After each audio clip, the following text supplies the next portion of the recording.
जय श्री राधा रानी सरकार की, जय श्री कृष्ण भगवान की, जय श्री लक्ष्मी नारायण जी भगवान की, जय वैशाख मास महत्म्य की। मंदिर श्री बंसी वाले महात्मा यूट्यूब चैनल की ओर से हम आप सभी भक्तों का हार्दिक अभिनंदन करते हैं। आज हम आपको वैशाख मास महत्म्य के 10वें अध्याय की परम सुंदर कथा को सुनाने जा रहे हैं।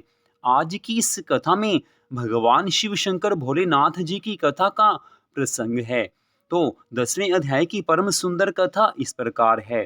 श्रुतिदेव ब्राह्मण राजा मिथिलेश से कहने लगे हैं कि हे राजन, दक्ष प्रजापति का यज्ञ जब संपूर्ण हुआ तो उसके पश्चात भगवान श्री शिव शंकर जी महाराज जी ने ब्रह्मचार्य का व्रत धारण कर लिया।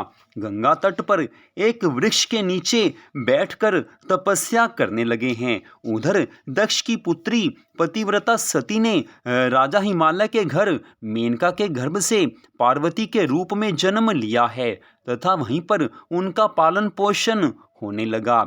इसी समय तारकासुर नाम का एक राक्षस उत्पन्न हुआ जिसने महातपस्या करके ब्रह्मा जी को प्रसन्न किया है। ब्रह्मा जी से वरदान पा लिया कि वह देवता, राक्षस, नाग और मनुष्य किसी से नहीं मरेगा, परंतु रुद्र भगवान के पुत्र से मेरी मृत्यु होगी। राक्षस ने सोचा था कि जब शिवजी के स्त्री ही नहीं है तो पुत्र कहाँ से होगा, फिर मेरी मृत्यु कैसे हो सकेगी। इसी कारण तारकासुर ने ये वरदान ब्रह्मा जी से मांगा है। ब्रह्मा जी ने भी तारकासुर को ये वरदान दिया है। तथास्तु कहकर ब्रह्मा जी ने तारकासुर को ये वरदान दे दिया। ब्रह्मा जी ने वरदान तो दे दिया लेकिन भविष्य के बारे में कुछ भी नहीं सोचा और इधर तारकासुर ने दुर्लभ वरदान प्राप्त करके सबको दुख देना आरंभ किया है। देवताओं को अपना दास बना लिया और देवांगनाओं को दासी बनाया है। इस प्रकार सब देवता अत्यंत दुखी हो गए। दुख की इसी अवस्था में सब देवता मिलकर ब्रह्मा जी के पास आए हैं। ब्रह्मा जी ने उनके दुख को सुनकर कहा कि वरदान देते समय हमने इस राक्षस को कहा था कि उसकी मृत्यु और किसी उपाय से नहीं होगी। भगवान शिव की स्त्री सती ने दक्ष के यज्ञ में अपने प्राण त्याग दिए थे।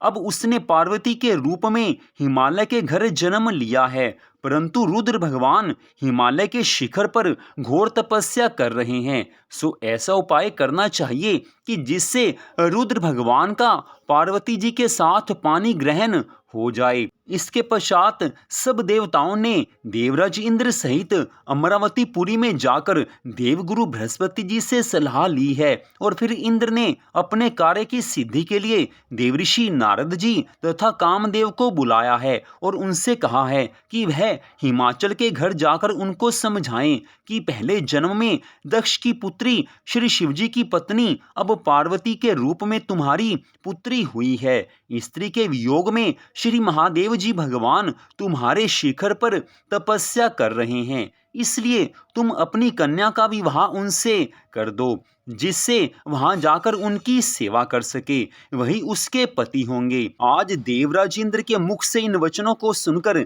देवऋषि नारद जी को जैसा समझाया गया था वैसा ही करने के लिए वो चल पड़े हैं। और फिर इंद्र ने कामदेव को बुलाया कि सब देवताओं के हित के लिए तुम बसंत ऋतु के सहित तपोवन में जहाँ पर भगवान शिव तपस्या कर रहे हैं वहां पर जाओ और वहां पर बसंत ऋतु का विस्तार करो। और जब पार्वती जी वहां पहुंच जाएं तब धनुष चढ़ाकर ऐसे काम बाण मारो कि भगवान शिव जी मोहित हो जाएं। उनका संगम होने पर सब कार्य अवश्य पूर्ण हो जाएंगे। भगवान शिव और माता पार्वती का विवाह होगा तो उनके यहाँ पुत्र होगा, उसी पुत्र के हाथों तारकासुर का वध होगा। आज देवराज इंद्र के इन वचनों को सुनकर कामदेव अपनी पत्नी रति को साथ लेकर तपोवन में बसंत ऋतु का प्रसार करने के लिए चले गए हैं। एक समय की बात है, भगवान शिव तपस्या में संलग्न थे और उनकी सेवा करने के लिए पार्वती जी समीप बैठी हुई थी। उसी समय कामदेव ने पीछे की तरफ से वृक्ष की ओट में भगवान शिव को काम बाण मारा तो भगवान शिव जी का मन चलायमान हो गया। कामदेव दूसरा बाण चलाने ही वाले थे कि भगवान शिव को ये विचार उत्पन्न हुआ कि उनके मन का चंचल होने का क्या कारण है। और जब उन्होंने चारों तरफ देखा तो कामदेव दिखाई दिया है। क्रोध से अपने मस्तक से तीसरा नेत्र आज भगवान शिव शंकर भोलेनाथ जी महाराज जी ने खोल दिया है और उसमें से ऐसी अग्नि उत्पन्न हुई कि जिससे सारा विश्व भयभीत हो गया है। उस अग्नि से धनुष सहित कामदेव भस्म हुआ है। बसंत और रति भी भयभीत होकर वहां से भाग गए हैं तथा पार्वती जी भी एक और डरकर दूर जाकर खड़ी हुई हैं। उस समय स्त्री की निकटता को दूर करने के लिए भगवान महादेव जी भी अंतर्ध्यान हो गए। सब देवताओं ने मन में सोचा था कि कामदेव के द्वारा हम अपना कार्य सिद्ध कर लेंगे, लेकिन ये देवताओं के मन की सोच थी। लेकिन होना वही होता है जो ईश्वर की इच्छा होती है। देवताओं की सोचने मात्र से कुछ हो जाए ऐसा संभव नहीं हो सकता। देवताओं का वश भगवान के ऊपर कभी नहीं चल सकता है। जो होना है वो होकर रहेगा ही रहेगा। सब देवता मन में विचार कर रहे थे कि कामदेव उनके कार्य को सिद्ध करेंगे, लेकिन उसके उल्टा अनर्थ ही हो गया। देवताओं का ये कार्य सफल नहीं हुआ, उसके उल्टे अनर्थ ही हो गया। सच बात है कि जो कोई साधुओं से दुष्टता करता है उसके साथ ऐसा ही होता है। यहाँ ध्यान देने वाली बात यह है कि भगवान शिव तो तपस्या में संलग्न थे। उस समय कामदेव को उन्हें कामबाण मारना उचित नहीं था। आज भगवान शिव ने कामदेव को भस्म किया है। साधु महात्माओं और ऋषि मुनियों से वैर रखने वाला, उनसे दुष्टता करने वाला अवश्य ही दंड का भागी होता है। कामदेव को आज उचित दंड मिला है। श्रुतिदेव ब्राह्मण आगे की कथा का वर्णन करते हुए कहने लगे हैं कि हे राजन, इसी प्रकार इक्ष्वाकु वंश का राजा भी साधुओं को अप्रिय था, क्योंकि वह भली भांति साधु महात्माओं की सेवा नहीं किया करता था। इसलिए उसने महान दुख भोगे और बुरी से बुरी योनि में जन्म लिया है और 7 जन्म तक कुत्ते की योनि में वो रहा है। हे राजन, कामदेव ने भगवान शिव की तपस्या में विघ्न डाला है, उसका उसको उचित दंड मिल गया है।